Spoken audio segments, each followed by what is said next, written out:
Ya, pecah. Oke, bisa dilihat tuh.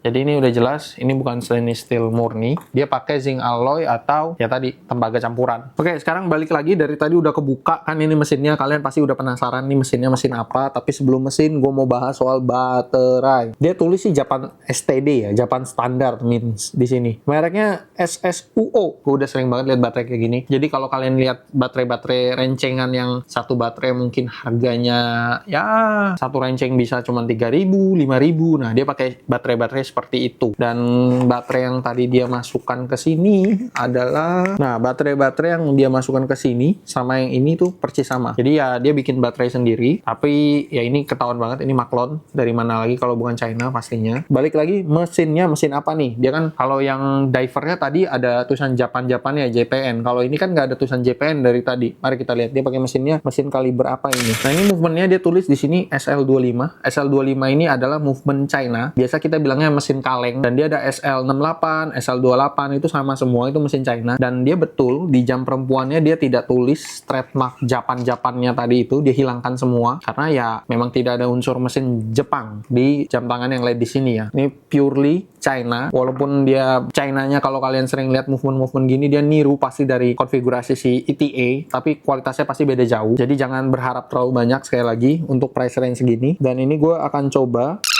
Oke, ini crown-nya udah berhasil dicopot. Tadi kalau kalian mau lihat mesinnya atau movementnya nih, kita angkut ya, kita angkat nih. Dialnya lebih besar daripada case-nya ini. Ini kelihatan nih, dialnya nggak bisa diangkut. Oke, tadi gue udah coba keluarin mesinnya, tapi ini tidak bisa. Kenapa? Setelah gue lihat, ini bagian dialnya kurang lebih sama kayak Gozal kemarin. Dialnya ini lebih besar daripada case belakangnya. Dan tadi soal jarumnya yang kalian lihat agak-agak kurang naik ya, dan menggores jamnya, itu kalau gue lihat dari sini, itu harusnya tidak tergores. Jadi ini bukan salah proses assembly-nya. Yang salah adalah gasket ini. Karena gasket ini sepertinya tidak terpasang dengan sempurna pada saat assembly. Jadi kalau ininya kurang pasang klek ke dalam, si mesin ini otomatis sama-sama akan nonjol ke belakang. Nonjol ke belakang, nggak ada yang nahan dari belakang, jarumnya nempel ke dial. Seperti itu. Dan ini gue nggak bisa bersihkan dialnya karena resiko buka kaca depan itu bisa pecah. Ini sekali lagi ini mesin press. Jadi kalau kalian mau tahu press yang bener itu, even kalau yang kurang bagus itu di press pakai tangan dia masuk.